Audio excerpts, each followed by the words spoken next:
وأصحابه أجمعين. اللهم صل على سيدنا محمد وعلى آل سيدنا محمد كما صليت على إبراهيم وعلى آل إبراهيم في العالمين إنك حميد مجيد. أعوذ بالله من الشيطان الرجيم. بسم الله الرحمن الرحيم. هنالك ابتلي المؤمنون وزلزلوا زلزالا شديدا وإذ يقول المنافقون والذين في قلوبهم مرض ما وعدنا الله ورسوله إلا غرورا. وإذ قالت طائفة منهم يا أهل يثرب لا مقام لكم فارجعوا ويستأذن فريق منهم النبي يقولون إن بيوتنا عورة وما هي بعورة إن يريدون إلا فرارا ولو دخلت عليهم من أقطارها ثم سئلوا الفتنة لأتوها وما تلبثوا بها إلا يسيرا. وَلَقَدْ كَانُوا عَاهَدُوا اللَّهَ مِنْ قَبْلُ لَا يُوَلُّونَ الْأَدْبَارَ وَكَانَ عَهْدُ اللَّهِ مسؤولا. قُلْ لَنْ ينفعكم الفرار إن فررتم من الموت أو القتل وإذا لا تمتعون إلا قليلا. قل من ذا الذي يعصمكم من الله إن أراد بكم سوءا أو أراد بكم رحمة ولا يجدون لهم من دون الله وليا ولا نصيرا. سورۃ الاحزاب میں غزوہ احزاب اور اس کی تفاصیل کے بارے میں الحمدللہ ہم نے پڑھ لیا ہے.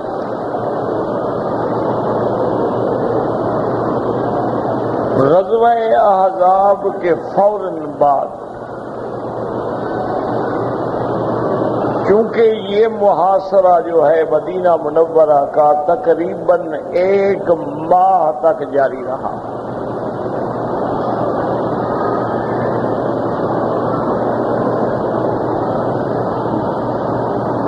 اور اسی سے آپ خود اندازہ لگا سکتے ہیں کہ اس وقت مسلمانوں کا کیا عالم ہوگا کہ تمام راستے بند کر دیے گئے. ہر طرف سے کافر بیٹھے ہیں. 15,000 کا لشکر ہے. ایک طرف سے بنی قریظہ ہیں, بنو نذیر ہیں, یہود ہیں. اسی کو قرآن نے فرمایا نا اذ جاؤکم من فوقکم ومن اسفل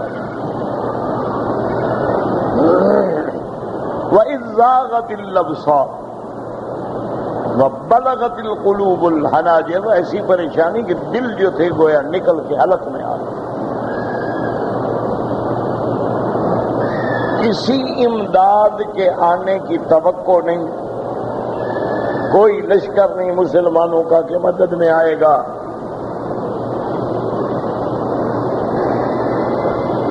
اور اسی طرح کسی معیشت کا ذریعہ بھی نہیں کہ کھانے پینے کا کوئی سامان پہنچے گا. اس قسم کے دور ادوار ہر دور میں مسلمانوں پہ گزرے ہیں.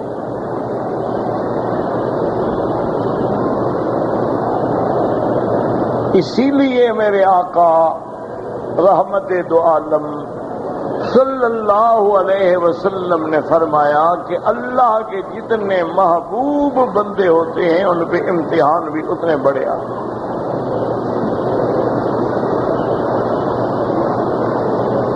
کہہ دینا تو بڑا آسان ہے جی، خندق کھودی گئی، محاصرہ تھا، بس ہوا چلی، بس وہ کافر بھاگ گئے، لیکن غور تو کریں نا، ایک مہینہ مسلمانوں پہ کیا گزری۔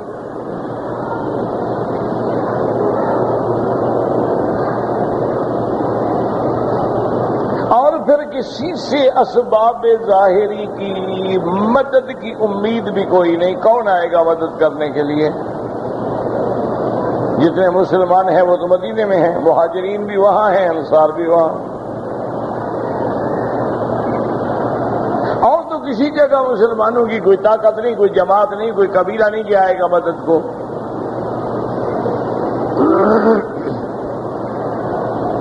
اور داخلی اور خارجی دونوں خطرے ہیں، داخلی طور پہ یہودی بیٹھے ہیں، خارجی طور پہ قریش اور احزاب بیٹھے ہیں 15,000 کا لشکر لے کر، اور وہ یہود جو بیٹھے ہیں وہ کوئی ایسی بات نہیں کہ چند آدمی تھے۔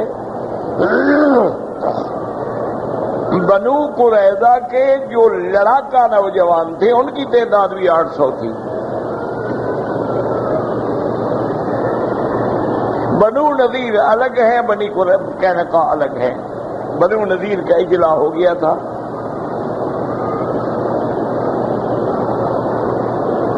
ایک مہینہ متواتر محاصرے میں، اسی سے اندازہ کریں کہ حضور پاک کی 4 نمازیں قضا ہو گئی۔ اللہ کا نبی کبھی نماز قضا کرتے؟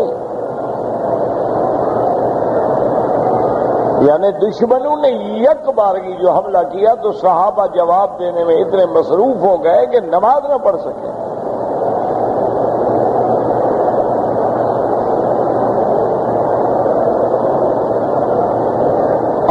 اس کے ساتھ پھر سردی کی شدت، ہوا کا زور، طوفان اتنا ایسا چل رہا تھا کہ ہاتھ باہر نکالنا مشکل، اور اندھیرا ایسا کہ اپنا ہاتھ نظر نہیں آتا۔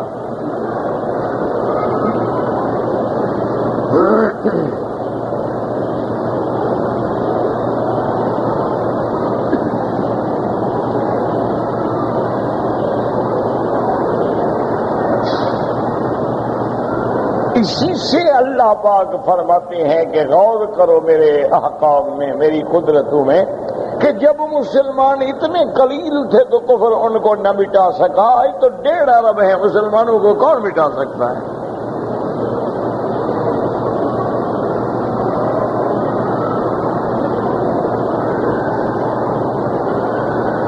ایک مہینے کے محاصرے کے بعد جب اللہ نے فتح دی، اللہ نے مدد کی، اور بغیر جنگ کے، بغیر لڑائی کے ایسی اللہ کی نصرت آئی، اللہ نے ہوا بھیجی کہ کافروں کے خیمے اور ان کے جانور اور ان کے سامان سب اکھاڑ کے پھینک دیے۔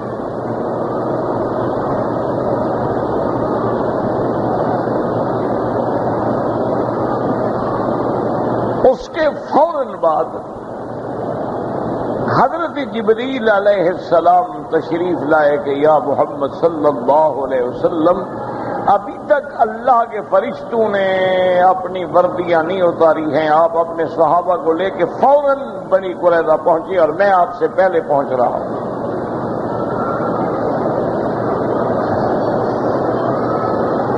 یہ بنو قریظہ تھے نا جنہوں نے عہد توڑا، یہ بنی قریظہ تھے جو معاہدے کے باوجود کافروں سے مل گئے، یہ بنو قریظہ تھے جنہوں نے جا کے مکے والوں کو ابھارا۔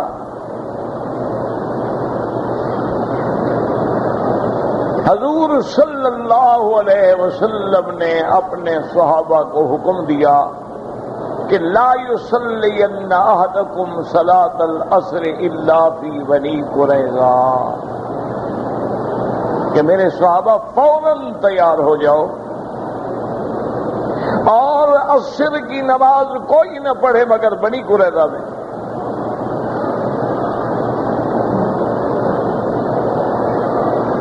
یہ دیکھیں اصحاب ہیں، پروانے ہیں، 1 مہینہ ہو گیا بچوں سے جدا ہیں، خاوند بیوی سے جدا ہے، بھائی بہن سے جدا ہے، باپ بیٹوں سے جدا ہے، ابھی مدینے پہنچے، حکم ہوتا ہے چلو بس جانا ہے دشمن کے مقابلے پہ حاضر۔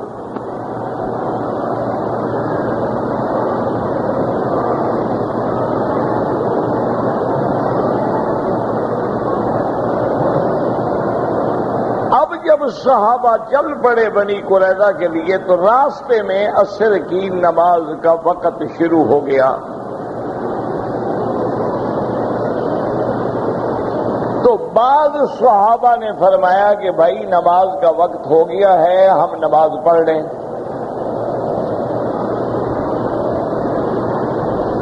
اور بعض صحابہ نے فرمایا اللہ کے بندے، حضور نے فرمایا کہ لا یصلین احدکم الا فی بنی قریظہ، تو بنی قریظہ کے بغیر ہم نماز کیسے پڑھیں؟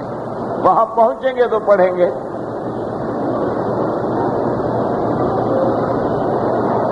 تو بہرحال صحابہ کی 2 جماعتیں بن گئیں، ایک جماعت نے راستے میں نماز پڑھ لی پھر بنی قریظہ پہنچ گئے، اور ایک جماعت نے راستے میں نماز نہیں پڑھی، بنی قریظہ پہنچ کے نماز پڑھی۔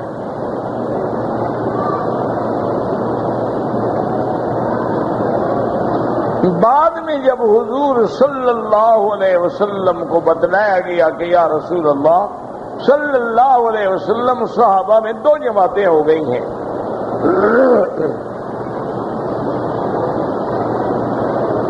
ایک نے تو لفظ حدیث ظاہر پہ عمل کیا اور ایک نے مفہوم اور حدیث کے معنی پہ عمل کیا ہے۔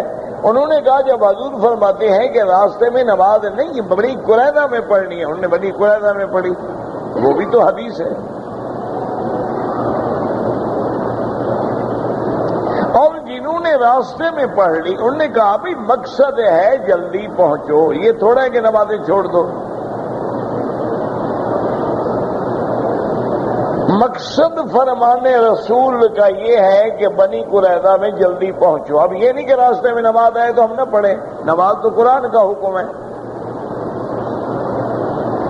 حضور نے فرمایا تم دونوں نے ٹھیک کیا، الحمدللہ کوئی مسئلہ نہیں، جنہوں نے راستے میں پڑھی ہے الحمدللہ وہاں پہنچ کے پڑھی ہے تو الحمدللہ۔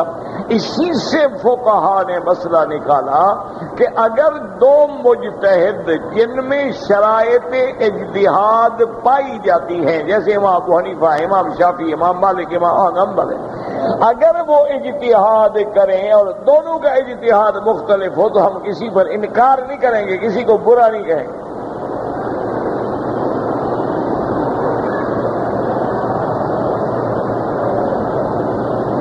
وہ بھی مجتہد ہیں، وہ بھی مجتہد ہیں۔ اسی لیے تمام مجتہدین رحمت اللہ علیہم فرماتے ہیں کہ قولی حق یحتمل الخطا، میرا جو قول ہے وہ حق ہے لیکن احتمال تو ہے غلط ہو، اور میرے مخالف مجتہد کا قول جو ہے خطا ہے، یحتمل الصواب ہے تو غلط لیکن ہو سکتا ہے صحیح ہو۔ نہ بغض، نہ اناد، نہ جھگڑا۔ یہ ہماری بدقسمتی ہے کہ آج ہم ایک دوسرے کو کافر بنا دیتے ہیں۔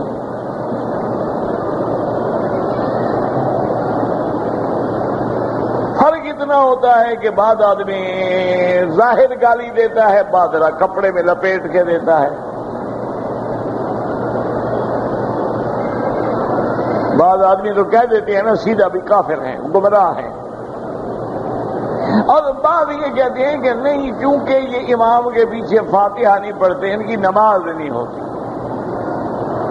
تو جس کی نماز نہ ہو وہ مسلمان رہ گیا، اور 1-2 نہیں ساری زندگی کی نمازیں ختم۔ اور پھر پوری دنیا میں 1.5 ارب جو مسلمان ہیں ان میں اکثریت تو احناف کی ہے۔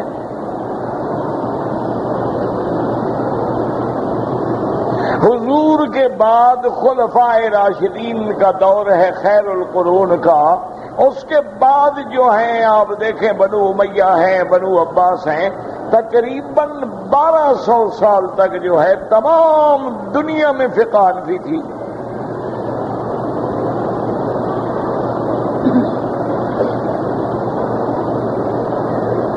عباسی کون تھے؟ خلافت عثمانیہ والے ترک کون تھے؟ اس کے بعد شہنشاہان مغلیہ کون تھے؟ غلامان کون تھے؟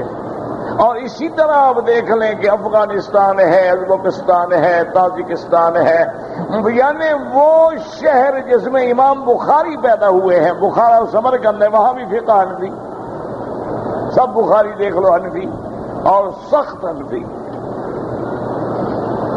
شدید قسم کے حنفی، یعنی بالکل جن کے ہاں نرمی ہے ہی نہیں، جیسے پٹھان کے ہاں نرمی نہیں، نہ بخاری ان کے پاس بھی کوئی نرمی نہیں۔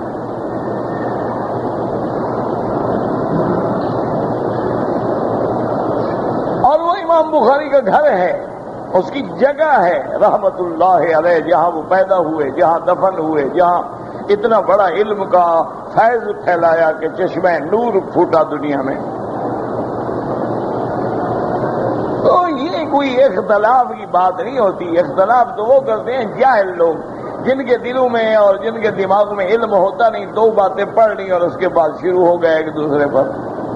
اس نے کہا وہ کافر، اس نے کہا وہ کافر، اس نے کہا تم گمراہ، اس نے کہا تم گمراہ۔ الحمدللہ کوئی بھی گمراہ نہیں ہے، سب حضور کی حدیثوں پہ چل رہے ہیں۔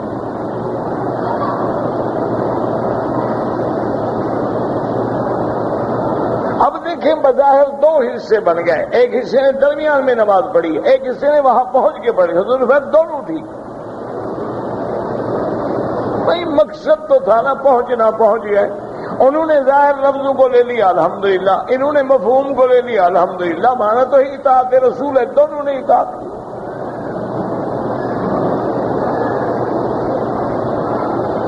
اس لیے کسی کو برا نہ کہا کریں، کسی کے بارے میں سوء ظن نہ رکھا کریں،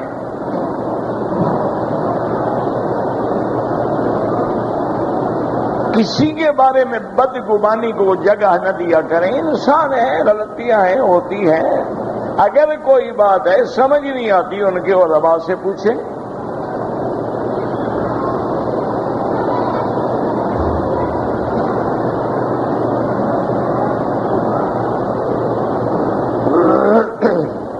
اب جناب حضور نے جا کے بنی قریظہ کا محاصرہ کر لیا۔ بنی قریظہ والے جو تھے وہ فوراً اپنے قلعوں میں داخل ہو گئے اور قلعوں کے دروازے بند کر لیے۔ ان کے بڑے بڑے قلعے تھے، ابھی تک بھی وہ دیواریں کھڑی ہیں۔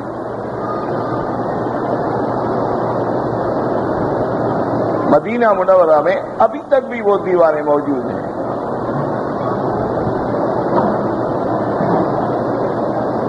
اور بڑے لوگ تھے، امیر آدمی تھے، ان کے پاس ذخیرہ تھا، ان کو پتا تھا کہ اگر 2 4 5 مہینے بھی محاصرہ رہے تو ہمیں کسی چیز کی ضرورت نہیں ہے۔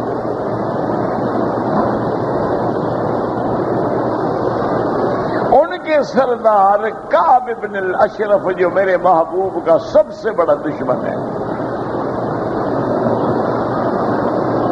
سب سے بڑا گستاخ ہے، سب سے بڑا دشمن ہے، جو خود بھی بڑا ادیب اور شاعر اور حجب کرتا تھا میرے پاک نبی کی۔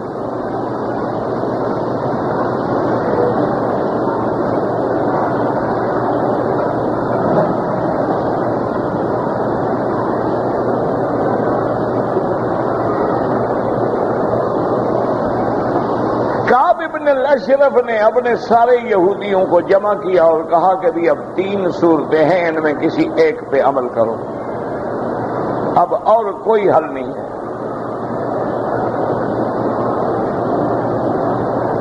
پہلی صورت یہ ہے کہ ہم سب کے سب اسلام قبول کر لیں۔ جب مسلمان ہو جائیں گے بات ختم ہو گئی، ہمیں پناہ بھی مل جائے گی اور مسلمان ہمیں اپنا بھائی بھی بنا لیں گے۔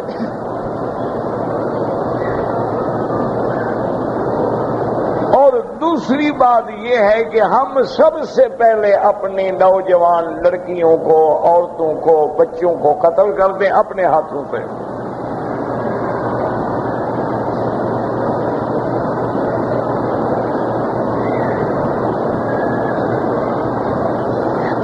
قتل کر دینے کے بعد اب ہمیں اطمینان ہو گیا کہ بھئی ہمارے بعد ہماری عورتیں، ہماری نوجوان لڑکیاں مسلمان تو نہیں لے جائیں گے نا۔ پھر ہم جان لڑا کے لڑیں، مر جائیں مر جائیں۔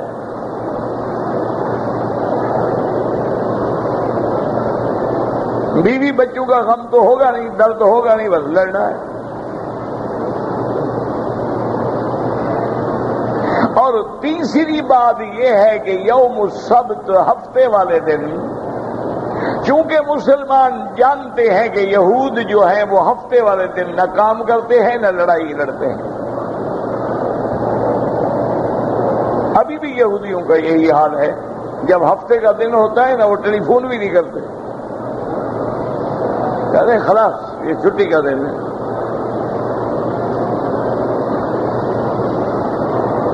اتنے بدبخت اپنے طریقے پہ مضبوط ہیں، پکے ہیں کہ آدمی حیران ہو جاتا ہے۔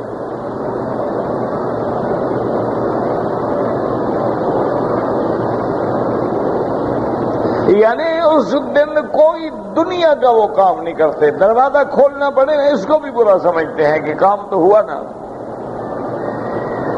گاڑی نہیں چلاتے، گھر بیٹھے رہتے ہیں کہ جی بس اللہ نے ہمیں کام والے دی چھٹی ہے، خلاص سب ہر شے ختم۔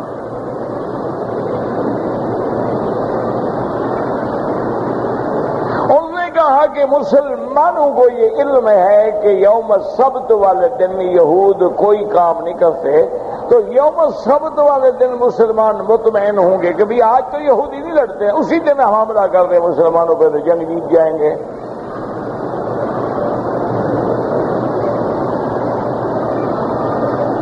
جب ساری قوم نے سن لیا تو وہ کھڑے ہوئے، انہوں نے کہا دیکھو جہاں تک ہے کہ مسلمان ہو جائیں وہ تو ہم نہیں ہوتے، مسلمان ہونا تھا تو پہلے ہو جاتے، آج اس قلعے کے اندر بند ہو گئے، محاصرہ ہو گیا تو اب مسلمان ہو جائیں، مسلمان مان لیں گے کہ ہم سچے ہیں۔ اور ہم نے آپ سے کہا تھا کہ ہمارا حضور سے معاہدہ ہے نہ توڑو، توڑنے والے تو تم تھے۔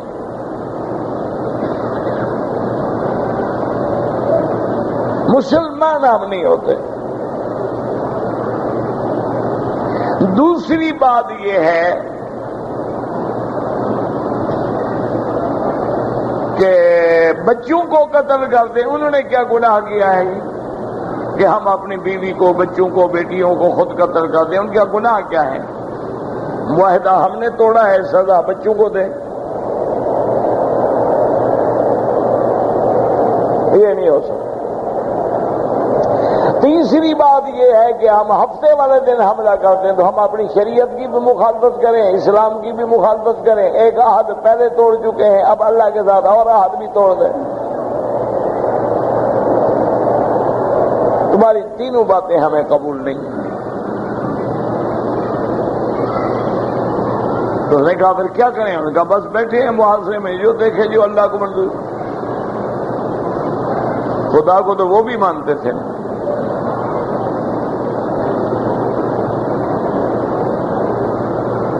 ان لوگوں کے پہلے زمانے میں اوس اور خزرج کے قبائل انصار سے تعلقات بھی تھے۔ حضرت سعد رضی اللہ تعالی عنہ کو جنگ خندق کے موقع پر دشمن نے تیر لگا تھا، جس کی وجہ سے آپ زخمی تھے اور آپ مدینہ منورہ میں بیٹھے تھے، چلنے کی طاقت نہیں تھی۔ یہ سردار ہیں قبیلہ خزرج کے۔ انہوں نے دو دعائیں مانگی تھیں۔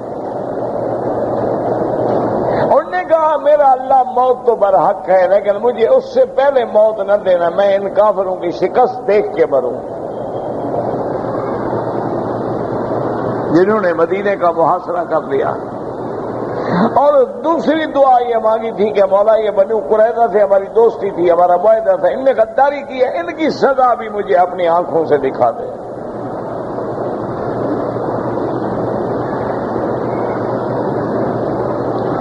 انہوں نے حضور صلی اللہ علیہ وسلم کے پاس وفد بھیجا یہود نے کہ یا رسول اللہ کوئی حل نکالے ہم،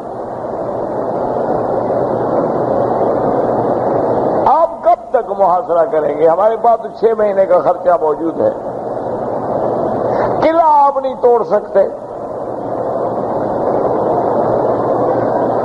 تو بہتر نہیں ہے کہ ہم کسی حل پہ پہنچ جائیں؟ تو میں ٹھیک ہے۔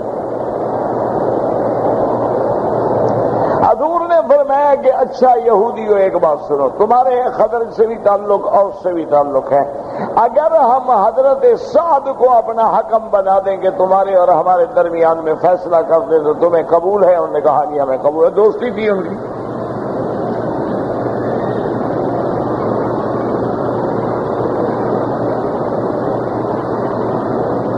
انہوں نے کہا جی ٹھیک ہے، اگر حضرت سعد فیصلہ فرما دینا، ان کو یقین تھا کہ وہ نرمی کریں گے، وہ ہمارا دوست ہے پرانا۔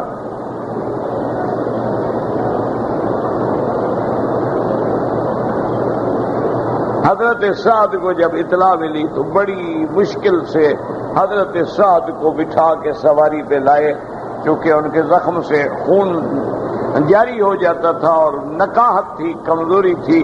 حضور نے فرمایا سعد ہم نے بھی آپ کو حکم بنایا ہے، انہوں نے بھی بنایا، جو مرضی ہے فیصلہ کر دو، تمہیں اختیار۔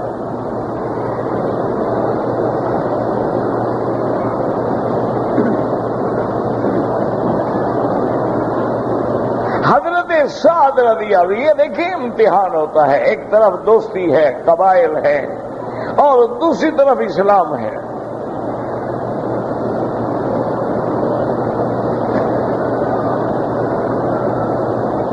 یہی مشکلات ہیں نا آج کل ہمیں، کہ گھروں میں جو بدعات ہیں، رواج ہیں، جی کیا کریں، برادری نہیں مانتی، یعنی برادری ناراض نہ ہو، اللہ رسول ناراض ہو تو کوئی حل نہیں۔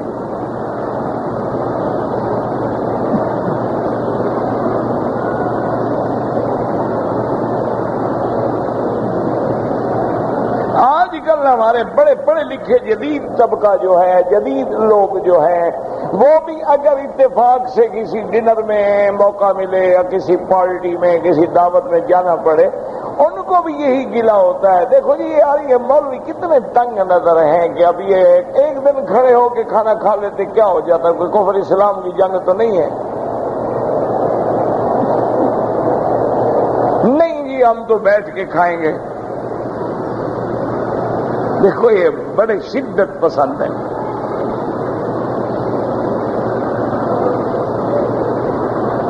بس آج جس کے پاس، وہ کہتے ہیں نا ہمارے دیہاتی زبان میں، جس کی لاٹھی اس کی بھینس۔ اگر ہٹلر 60 لاکھ یہودیوں کو مار ڈالے اس کو دہشت گرد نہیں کہتے۔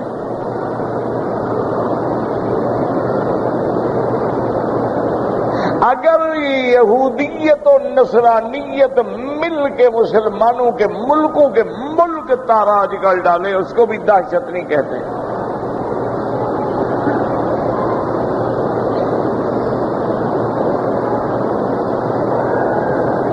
مسلمان یہ بڑا خطرناک، یہ بڑا دہشت گرد۔ اور شریف آدمی جب تم کسی غریب کو دیوار سے لگا دو گے تو کیا کرے گا غریب؟ یا دیوار میں سر مارے گا، یا دیوار پھٹے یا سر پھٹے۔ دہشت گرد تو وہ ہوتا ہے جس نے اس کو اس حال پہ پہنچایا ہے۔ یہی تو مشکل ہے جو حل نہیں ہو رہی۔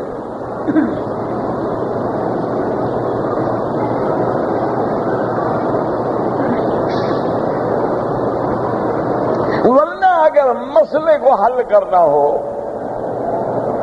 تو حل موجود ہوتے ہیں دنیا میں، اور قائد کا اور لیڈر کا اور بڑے سردار کا تو کام یہ ہوتا ہے کہ ایسے کرائسس میں اپنی قوم کو نکال کے لے جائے۔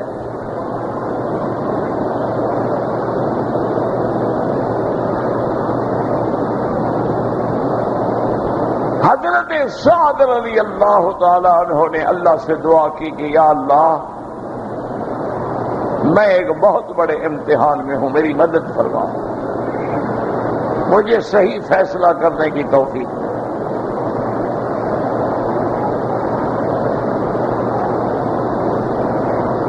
حضرت سعد رضی اللہ تعالی عنہ نے فرمایا کہ یا رسول اللہ میرا فیصلہ یہ ہے کہ ان میں جتنے جوان ہیں، جنگجو ہیں، لڑاکا ہیں، تکڑے ہیں، سب کو قتل کر دیا۔ ان کا مال غنیمت ہے اور ان کی بیٹیاں اور لڑکیاں جو ہیں وہ سب کنیزیں ہیں، وہ بھی غلام ہیں۔ اب ان کو مہلت دینے کا کیا مطلب ہے؟ عقد انہوں نے توڑا ہے، معاہدہ انہوں نے توڑا ہے، ہم نے تو نہیں توڑا۔ یا رسول اللہ جب دشمن ہم نے چڑھائی کر گئے، ہمارے دشمنوں کو لانے والے یہ ہیں، جب عین محاصرے کا وقت ہے ہمیں چھوڑ کے بھاگ گئے۔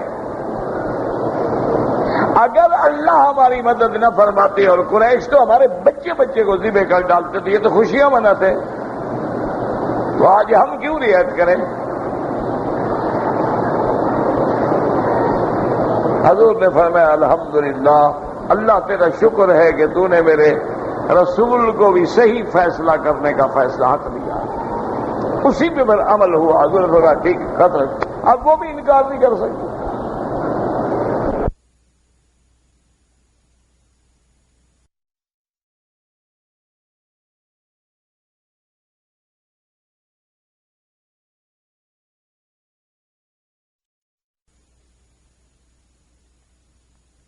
دیکھیں کہ اس فیصلے کے بعد جب مسلمان کامیاب ہو گئے، حضرت صاحب فوت ہو گئے، دونوں دعائیں ان کی منظور ہو گئی۔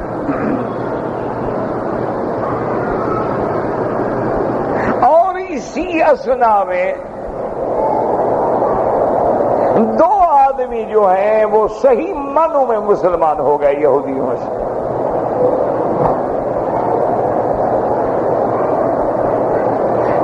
شخص تھا، یہ واقعہ ابھی اسی زمانے میں پیش ہے، اس کا نام تھا زبیر ابن باتا۔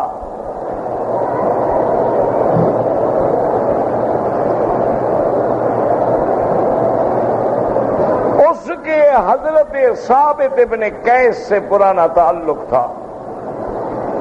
ثابت ابن قیس ایک دفعہ گرفتار ہوئے تھے، فیصلہ اسی زبیر کے ہاتھ میں آیا تھا، تو اس نے فیصلہ کیا تھا کہ زبیر کے سر کے بال موڑ کے چھوڑ دو، قتل نہ کرو بس۔ تو حضرت ثابت پہ احسان تھا، وہ دوڑ کے آئے، انہوں نے کہا یا رسول اللہ زبیر ابن باتا کا مجھ پہ احسان ہے، مہربانی کریں مجھے احسان کا بدلہ چکانے میں آپ اس کو قتل نہ کریں۔ حضرت نے فرمایا جاؤ۔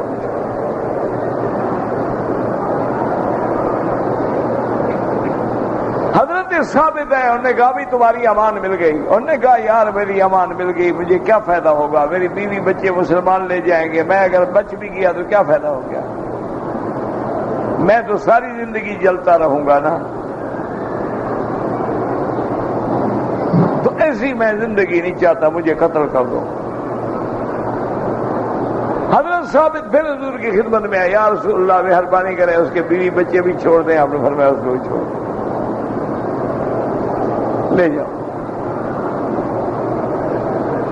آگے اس نے کہا او شریف آدمی آپ کو بھی معافی مل گئی، تمہارے بیوی بچے بھی میں لے آیا ہوں، ان کو بھی معافی مل گئی۔ اس نے کہا بات سنو ثابت، مجھے قتل کر دو اچھی بات ہے، اب بیوی بچوں کو لے کے میری جائیداد تو رہی نہیں، میں جا کے بھیک مانگتا پھروں، بہتر نہیں ہے کہ ہمیں مال ڈالو اپنے ہاتھ سے۔ حضرت ثابت پھر بھاگے۔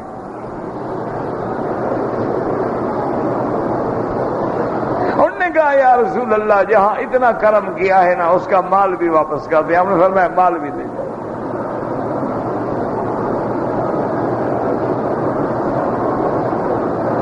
اب حضرت ثابت نے آگے کہا کہ دیکھو تمہیں بھی امان مل گئی، تمہارے بیوی بچوں کو بھی مل گئی، تمہارا مال بھی واپس ہو گیا ہے، اب کیا چاہتے ہو؟ اس نے کہا ثابت تم نے اپنا حق ادا کر دیا ہے، میں نے جو تم پہ احسان کیا تھا تم نے بدلہ دے دیا ہے، لیکن میں زندہ نہیں رہنا چاہتا، مجھے قتل کر دو۔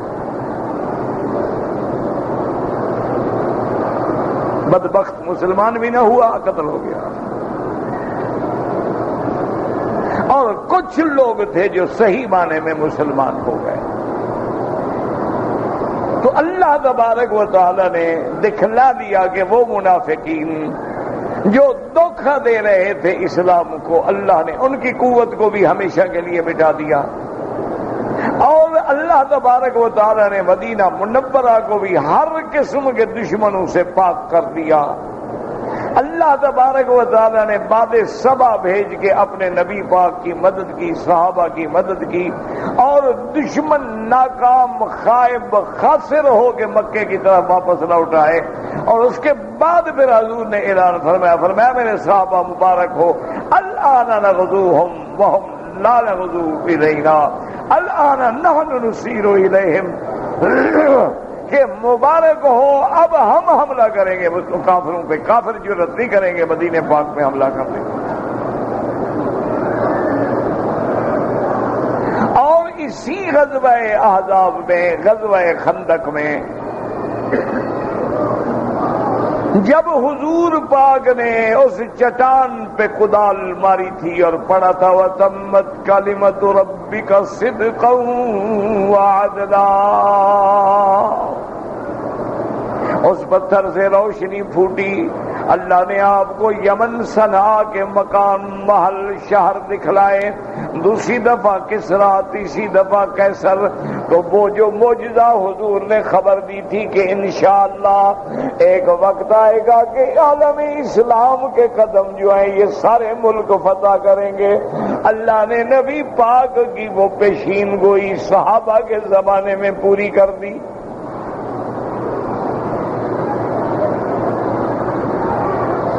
یمن بھی فتح ہو گیا، کسرا کیسر کی طاقتیں بھی پاؤں تلے روند ڈالی گئیں۔ اس لیے کہتی ہے خلافت راشدہ، خلافت علی منہاج النبوت، کہ حضور کے بعد جو چار خلفاء ہیں ان کی خلافت راشدہ ہے، علی منوال منہاج النبوہ ہے۔ کیا مانا؟ جو کام اللہ کے نبی نے کرنے تھے وہ کام اللہ نے حضور کے ان خلفاء سے کرا دیے۔ تو اللہ تبارک و تعالی نے ان صورتوں میں، ان آیات مبارکہ میں غزوہ احزاب اور غزوہ بنی قریظہ اور منافقون کی عہد شکنی، کفر کا اجتماع، اور پھر اللہ نے اپنی نصرت کا اعلان فرما دیا۔ دعا کریں کہ آج بھی مسلمان ہر لحاظ سے محصور ہو گیا ہے، ہر لحاظ سے مسلمان ایک پنجرے میں ہے، قید میں ہے، اور اللہ کے سوا کوئی مدد کا ذریعہ نہیں ہے۔ دعا کریں کہ اللہ مسلمانوں کی نصرت فرما دے، عالم اسلام پہ اپنی رحمتیں فرما دے۔ واللہ اعلم۔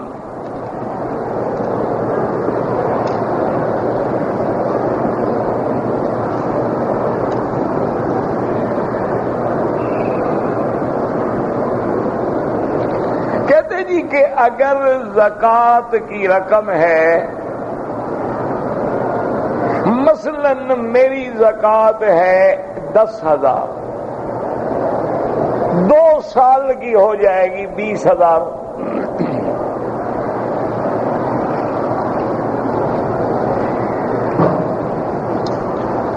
تو اگر میں 20,000 کو کاروبار میں لگا دوں اور بعد میں زکوٰۃ دوں، بالکل ناجائز ہے۔ تمہیں کیسے یقین ہے کہ زندہ رہو گے؟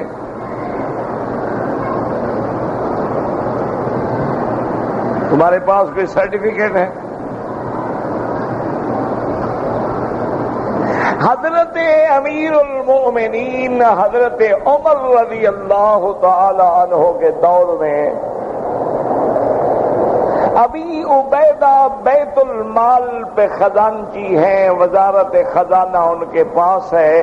حضرت عمر نے ریکویسٹ کی کہ میرے حالات کی تنگی کے پیش نظر اگر مجھے 1 مہینے کی پیش کی تنخواہ دے دی جائے تو بڑی مہربانی ہوگی، اور اگلے مہینے نہ دیں تو ابھی عبیدہ نے لکھا کہ عمر تم اگلے مہینے جینے کی مجھے گارنٹی دے دو اور تنخواہ لے جاؤ۔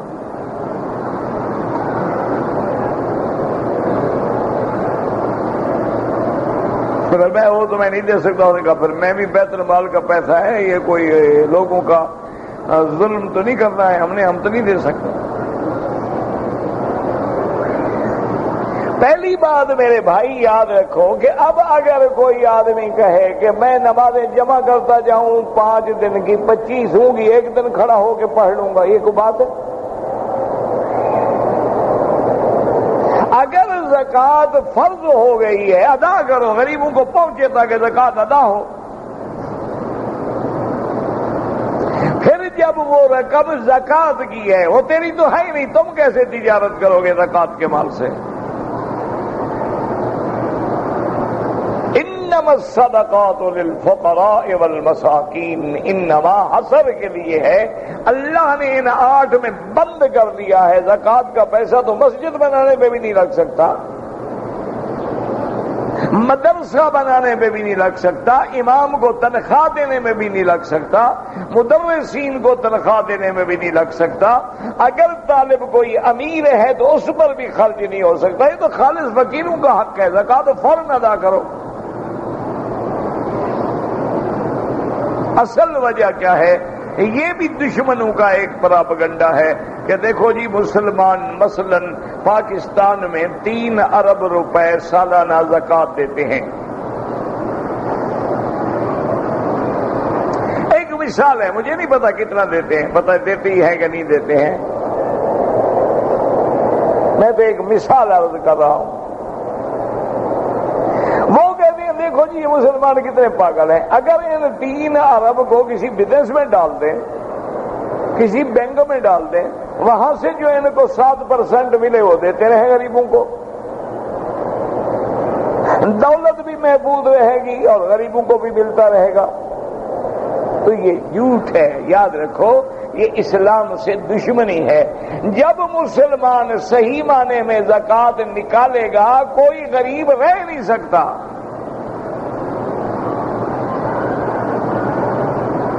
آپ کا محلہ ہے, مثلا آپ کے محلے کی آبادی ہے 1000 آدمی,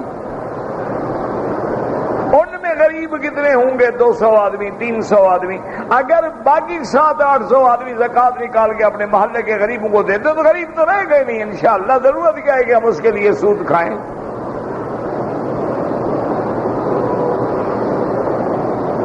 یہ جو تباہی آتی ہے وہ اس لیے آتی ہے کہ بھئی ہم بسنت کا میلہ ہو تو اربوں روپے خرچ کر دیتے ہیں,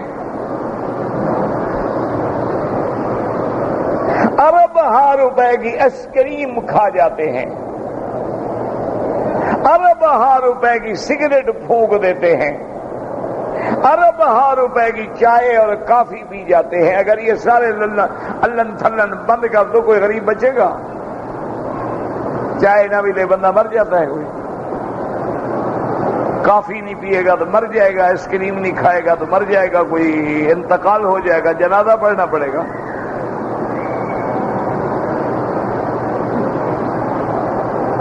صرف یہ پیسے یعنی جو آپ سگریٹ پہ اڑاتے ہیں, اپنے ہاتھوں سے نوٹ جلاتے ہیں. آج کل جو ایک اور اللہ کا عذاب ہم پہ مسلط ہوا ہے موبائل فون کا, جو اس کے پیسے ادا کرتے ہیں,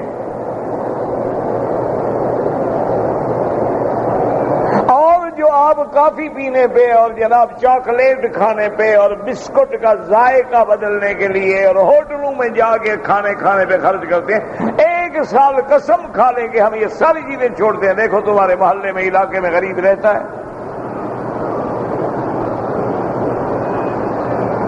تجربہ کر کے دیکھ لو, ہاتھ کنگن کو آرسی کیا ہے. لیکن آج حالت کیا ہے کہ طوفان کے مرے ہوئے مسلمان بیٹھے ہوئے ہیں, انتظار میں ہیں کوئی روٹی کا ٹکڑا پھینک دے. بچے بیمار ہیں, پانی نہیں ملتا ہے. پانی کہاں سے لاؤ؟ بارش کا, گڑھوں سے پانی لاؤ, اس سے گیسٹرو کی وبائیں پھیل گئیں. جانور چلے گئے, گھر گر گئے, چھت اوپر نہیں ہے, اوپر بارش برس رہی ہے, نیچے طوفان ہے, اونچی جگہوں پہ بیٹھے ہوئے ہیں اپنے بچوں کو سینے سے لگا کر. بچے بھوک سے تڑپ رہے ہیں, ماں باپ کے پاس ایک روٹی نہیں کہ ٹکڑا کر کے بچے کو کھلا دیں. اور اس کے مقابلے پر ماشاءاللہ ہمارے امیر آدمی وہ 5 اسٹار اور 7 اسٹار ہوٹلوں میں ڈنر کرتے ہیں. ماشاءاللہ جناب اپنے بیٹے کی دعوت ہو، ان کا سالگرہ ہو، بیوی کی سالگرہ، اپنی سالگرہ، بیٹے کی سالگرہ، پھر شادی کی سالگرہ.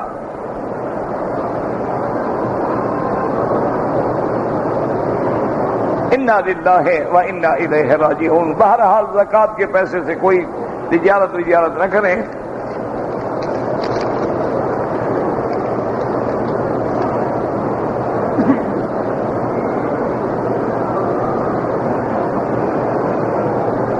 میرے والد نے غصے میں آ کر میری والدہ سے کہا کہ تمہیں 3 طلاقیں ہیں. وہ 3 ہو گئی جناب. حنفی مسلک میں تو کوئی گنجائش ہے ہی نہیں. وہ کہتے ہیں ایک مجلس میں 3 دفعہ کہا ہے تو 3 گولیاں مارو. وہ کہتے ہیں ہم اس کو ایک نہیں شمار کر سکتے. صرف بعض علماء ہیں اہل حدیث میں سے جو کہتے ہیں کہ اگر ایک جگہ پر ایک مجلس میں ایک وقت میں 3 طلاق دے تو 1 ہوتی ہے، ورنہ جمہور کے نزدیک 3 ہوتی ہے. بہرحال دارالفتاء سے رجوع کریں.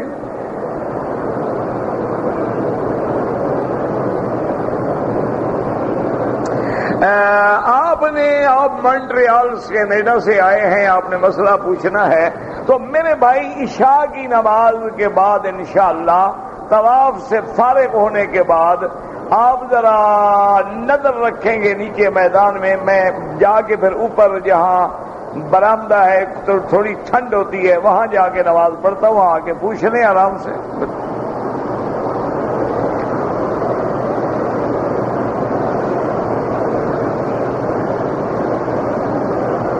کہتے جی کہ میرے والد کو داڑھ میں درد ہے، ان کے لیے سورت فاتحہ پڑھ کے دعا مانگو. بالکل مانگیں، کیوں نہ مانگیں. فاتحہ تو شفا ہے. سورت فاتحہ کا نام بھی شافیہ ہے. یہ تو صحیح حدیث مبارک میں ہے کہ صحابہ سفر میں تھے، ایک بستی والوں کے پاس گئے، انہوں نے مہمان نوازی سے انکار کر دیا. انہوں نے کہا جی آپ نہیں، ہم کوئی مدد نہیں کر سکتے. اتفاق کی بات یہ ہے کہ رات کا کچھ حصہ گزرا تو بستی والے بھاگ کے آئے. انہوں نے کہا ہمارے سردار کو بچھو نے ڈس لیا ہے، بچھو نے ڈنگ مارا ہے اور سردار ہمارا تڑپ رہا ہے. تم میں حل من راکن کوئی ہے تم میں جو منتر پڑھتا ہو، رقیہ پڑھتا ہو، علاج کر دے؟ ایک صحابی نے کہا میں پڑھتا ہوں. انہوں نے کہا مہربانی کرو. انہوں نے کہا مہربانی کیا کریں، میں تو 40 بکریاں لوں گا پھر پڑھوں گا. اسی سے مولوی کہتے ہیں نا تویز کے پیسے لینے جائز ہیں. وہ اسی حدیث سے دلیل پکڑتے ہیں. اس نے کہا جناب 40 بکریاں لوں گا پھر پڑھوں گا. نے کہا ہم 40 بکریاں دیں گے یار، ہمارا سردار ہے، ہمارے پاس ہزاروں بکریاں. ان کا چلو. اس نے جا کے پڑھتا رہا، دم کرتا رہا، پڑھتا رہا، دم کرتا رہا. 5 منٹ میں ٹھیک ہو کے بیٹھ گیا سردار صاحب. انہوں نے کہا ابھی 40 بکریاں دے دو. اب جب بکریاں لے کے آئے صحابی تو ساتھیوں کو بلایا. انہوں نے کہا یار جو اچھے بکرے ہیں نا تکڑے دبے کرو، بھونڈو گوشت کھاؤ مزے سے. انہوں نے کہا ابھی ہم تو نہیں کھاتے. پتہ نہیں تم نے کیوں لیا ہے، لینا جائز ہے ناجائز ہے؟ یہ بکریاں ہمارے لیے حلال ہیں نہیں ہیں، ہم کیسے کھا لیں؟ ہم تو حضور سے پوچھے بغیر نہیں کھاتے. انہوں نے کہا نہ کھاؤ، ہم تو کھاتے ہیں.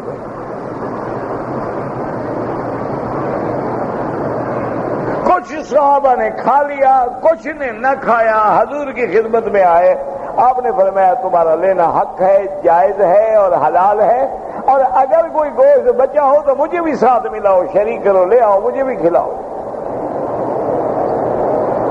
لیکن حضور نے فرمایا اچھا یہ بات تو بتاؤ تم نے پڑھا کیا؟ اس نے کہا حضور میں نے فاتحہ پڑھی اور کیا پڑھا. میں فاتحہ پڑھتا رہا، دم کرتا رہا، فاتحہ پڑھتا رہا، دم کرتا رہا، وہ ٹھیک ہو گیا. آپ نے فرمایا تمہیں کیسے پتا چلا کہ فاتحہ سے ٹھیک ہو جائے گا؟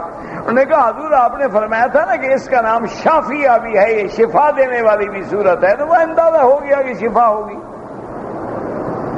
اور فرمایا تم نے ٹھیک کیا ہے اور بالکل جائز۔ اس لیے علماء کہتے ہیں اگر عمل قرآن کے مطابق ہے، حدیث کے مطابق ہے، وہ پرانے جاہلیت اور شرکیہ الفاظ انتر منتر جنتر نہیں ہیں، تو ان کا پڑھنا بھی جائز ہے اور اس پہ اگر کوئی اجرت لے وہ بھی جائز ہے۔ تم اپنے ذات باپ کے لیے بالکل پڑھو، زمزم بھی پلائیں، وہ بھی شفا ہے۔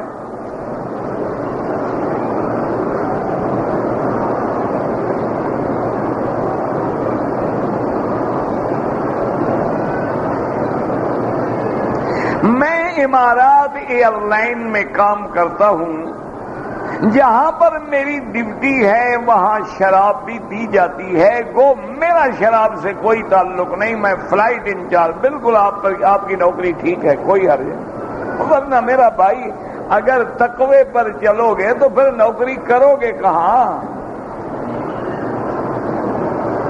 کون سی ایسی جگہ ہے جو پاک ہے؟ پہلے دور میں سب سے بڑا رزق حلال جو ہے زمیندار غریب کا ہوتا تھا۔ ابھی اپنے ہل چلاؤ، اپنی کھاد ڈالو، اپنے بیج ڈالو، اور پھر جناب فصل پک رہی ہے، پرندے بھی کھا رہے ہیں، چرندے بھی کھا رہے ہیں، جانور بھی کھا رہے ہیں۔ اب تو وہ بھی نہیں بچا، بیچارے سود پہ لے کے آتے ہیں، سودی کاروبار کرتے ہیں، قرضے لے کے آتے ہیں، زرعی قرضہ ہے، سود اوپر چڑھا ہوا ہے، اور فصل اس وقت بیچ دیتے ہیں۔ ابھی فصل تیار ہی نہیں ہوئی تو بیچنا ہی حرام ہے۔ ہمارے ہاں دیکھا نہیں آپ نے کہ 4 سال کے باغ بک جاتے ہیں، جب پھل نہیں آیا وہ تو بے حرام ہے، لینا بھی حرام، دینا بھی حرام۔ حضور نے فرمایا جب تک پھل سامنے نہ آئے آپ نہیں بیچ سکتے، وہ تو بے حرام ہے۔ جب بے حرام ہو گئی جو پیسے ہمیں ملیں گے وہ بھی حرام۔ فصل ابھی کھڑی ہے جی، 1 ایکڑ کپاس بیچ دی، کیا پتا کتنی ہوگی بھائی؟ اور جی اندازہ ہے، اندازہ جیسے کوئی آدمی کہے کہ جی ہوا میں جتنے پرندے ہیں میں سودا کرتا ہوں، یہ کوئی بات ہے؟ دریا میں جتنی مچھلیاں ہیں سودا ہو جاتا ہے، ٹھیکہ ہو جاتا ہے۔ انا للہ و انا الیہ راجعون۔ یہ تو ساری بے حرام ہے۔ آج کل تو حلال ملنا میرا بھائی مشکل ہے۔ حضور نے فرمایا ایک وقت آ جائے گا میری امت میں، اگر دین بچانا ہو تو بس بکریاں لے کے کچھ گزارا کر کے پہاڑوں کی چوٹی پہ چلے جاؤ، نہ اترو نہ کسی کو ملو، وہیں گزارا کرتے رہو بس۔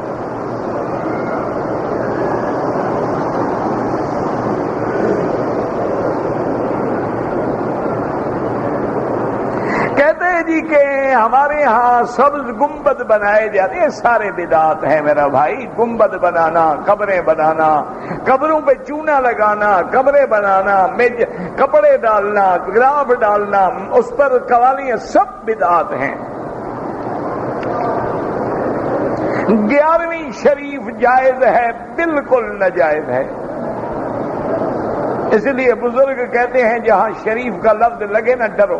کل شریف، 11ویں شریف، عرس شریف، میلاد شریف، ڈرو بدعت آئی۔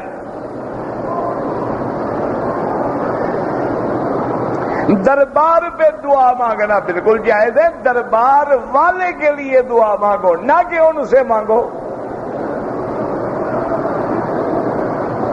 والدین کے لیے ثواب کا کام بالکل کریں۔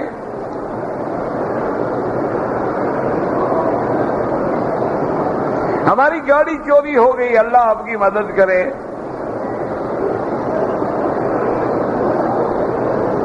میں جبل سور گیا تھا، وہاں میں نے ایک پھول توڑا، نہیں توڑنا چاہیے حد حرم میں۔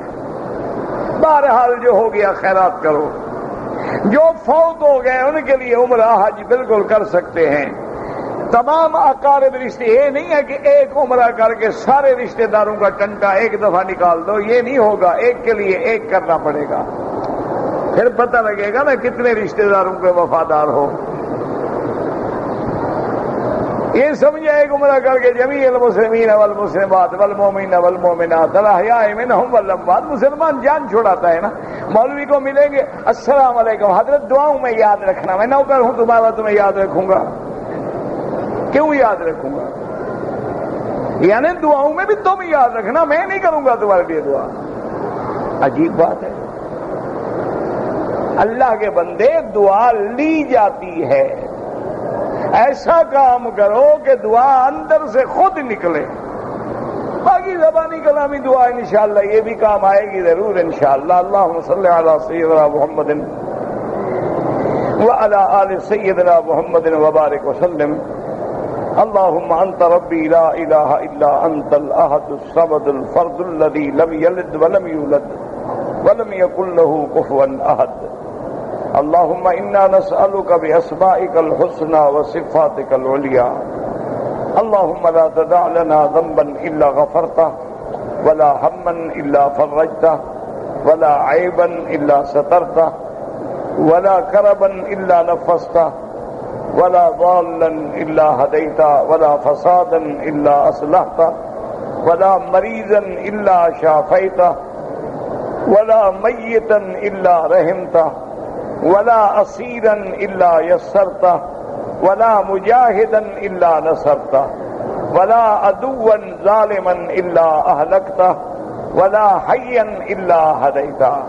یا الہ العالمین عالم اسلام پہ رحم فرما، یا اللہ مسلمان ملکوں سے عذاب رفع فرما، یا اللہ جو زلازل میں ہیں، طوفان میں ہیں، امتحان میں ہیں، سب پہ رحم فرما، یا اللہ ان کی حفاظت فرما، یا الہ العالمین تمام دینی مساجد مدارس کی حفاظت فرما، یا اللہ تمام دین کے کام کرنے والوں کی حفاظت فرما، یا اللہ تمام دین کی دعوت دینے والوں کی حفاظت فرما، یا الہ العالمین قرآن والوں کی حفاظت فرما، حدیث والوں کی حفاظت فرما، نبی پاک کے پیروکاروں پہ رحم فرما، یا اللہ ہمیں ہمارے گناہوں پر سزا نہ دے، معافی کا فیصلہ فرما، بیماروں کو شفا عطا فرما، بے حیاؤں کو حیا عطا فرما، بے دینوں کو دین عطا فرما، بے اولادوں کو اولاد عطا فرما، جن کی اولاد ہے ان کو صالح بنا،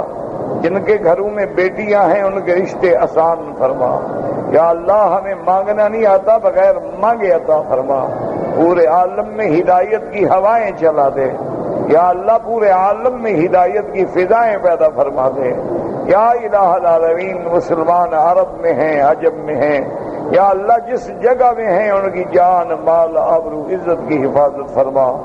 ربنا ظلمنا انفسنا ان لم تغفر لنا وترحمنا لنكونن من الخاسرين۔ اللهم انا نسألك من الخير كله عاجله وآجله ما علمنا منه وما لم نعلم۔